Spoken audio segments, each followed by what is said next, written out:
Hello students and welcome to online tutor. Online tutor में आपका स्वागत है और यदि आप मेरे चैनल में पहली बार आए हैं तो इसे सब्सक्राइब करना ना भूलें। अभी हम लोग जो है क्लास 10th मैथ्स की एक्सरसाइज 11.1 का क्वेश्चन नंबर 11 करेंगे और क्वेश्चन नंबर 11 में इन्होंने पूछा है a car has two wipers which do not overlap.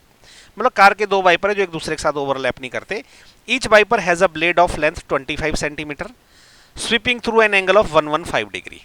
Okay, find the total area cleaned at each sweep of the blades. तो पहले मैं ना इस क्वेश्चन को थोड़ा सा आपको समझा लेता हूँ ये क्या पूछना चाह रहा है। देखो, कारें आपने सबने देखी होगी, ये कार है, मैंने थोड़ी सी एक फिगर लेके आया हूँ। कार के आगे आपको पता होगा ना वाइपर है जो बारिश में हमारे काम आते हैं। तो इसमें दो वाइपर है, तो पहले हम एक पहले वाइपर की बात करते हैं। देखो, ऐसा एक वाइपर है, तो जब ये स्वीप करता है ना तो ये क्या करता है, पूरा यहां से जाता है और यहां तक वापस आता है। उसने स्वीप एंगल दे रखा है 115 डिग्री का।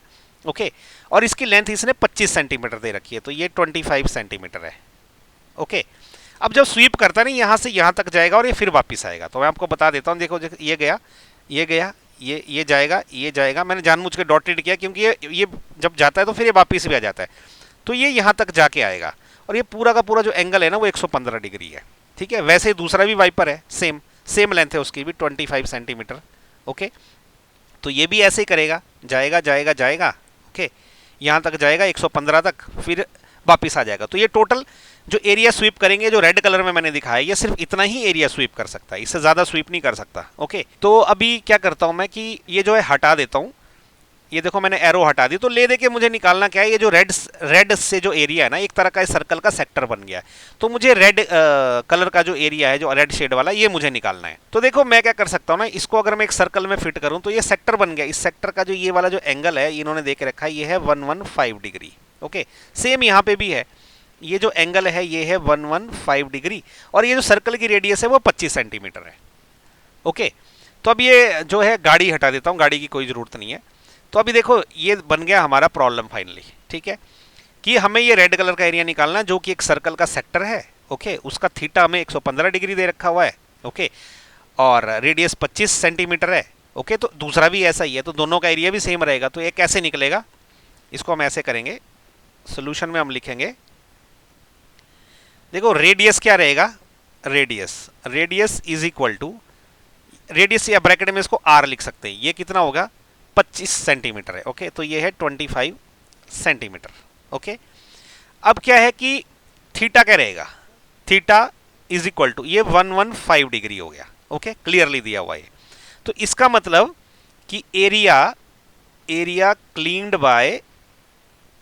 Bye both blades in one sweep. Okay, जब उसको एक स्वीप करेगा तो कितना एरिया क्लीन करेगा। देखो ये करेगा कैसे, आपको बताता हूं मैं। वो सेक्टर का एरिया का फॉर्मूला रहेगा। तो सेक्टर देखो ये पहले वाले का फॉर्मूला क्या रहेगा, वो रहता है theta upon 360 multiplied by pi R square. ठीक है, तो इसका एरिया ये आ गया, ये वाले रेड का। दूसरे का एरिया भी सेम रहेगा, तो इसको मैं 2 से अगर मल्टीप्लाई कर दूं तो टोटल इतनी एरिया जो है वो स्वीप करेगा। बस अब क्या वैल्यूज पुट कर लो, वैल्यूज तो हमारे पास दी हुई है। तो ये क्या आएगा 2 मल्टीप्लाइड बाय थीटा कितना है 115। Okay, divided by 360 multiplied by पाई, जब तक ना दिया हो तो वो कितना लेना है 22/7, ये यहाँ पे लिखा है मैंने, ये हो गया 22/7 मल्टीप्लाइड बाय आर कितना है 25 है। तो 25 इंटू 25, क्योंकि आर स्क्वायर है तो 2 बार करना है ये। तो अब इसको क्या करता हूँ ना, मैं यहाँ थोड़ा सा रफ काम कर लेता हूँ इस जगह पे। ठीक है, मैं ये पूरा एक्सप्रेशन यहाँ लिख दूंगा, 2 multiplied by 115 okay divided by 360 multiplied bye 22/7 multiplied by 25 multiplied by 25। तो इसको देखते हैं किससे क्या क्या कटता है, तो उतना हम एटलीस्ट काट लेंगे। ठीक है, अब सबसे पहले देखिए, अगर मैं इसको काटूं 5 से, ओके 115 को, क्योंकि दोनों कट जाएंगे, 5 से चलते हैं ये। तो ये आप समझ लीजिए कि 5 दूणे 10 हो गया। ओके, एक बच गया तो ये 23 हो गया। तो ये इसको भी 5 से काट लेता हूँ मैं। तो ये अगर मैं 5 से काटूंगा तो क्या होगा 7 पंजे 35 और फिर एक बच गया 0, तो ये आ गया 72। ठीक है, तो ये इतना कट गया। अभी मैं क्या करता हूँ कि इसको काट देता हूँ। देखो 11 दूणे 22 है, तो ये क्या हो गया 36 दूणे 72 हो गए। अभी कुछ और कटेगा, ये 2 से कट जाएगा, एक दूणा दूणा, और ये कितना हो गया 18 दूणे 36 हो गए।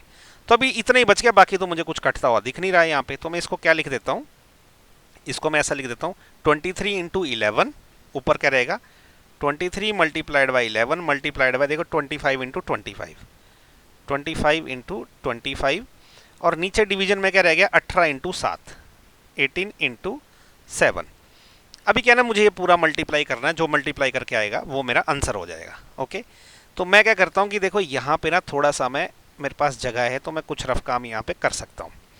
अब 25 गुणा 25 देखो हर कोई जानता है ये 625 होता है, ठीक है, 25 गुणा 25 ये इसका, तो 625 तो डायरेक्ट आ गया।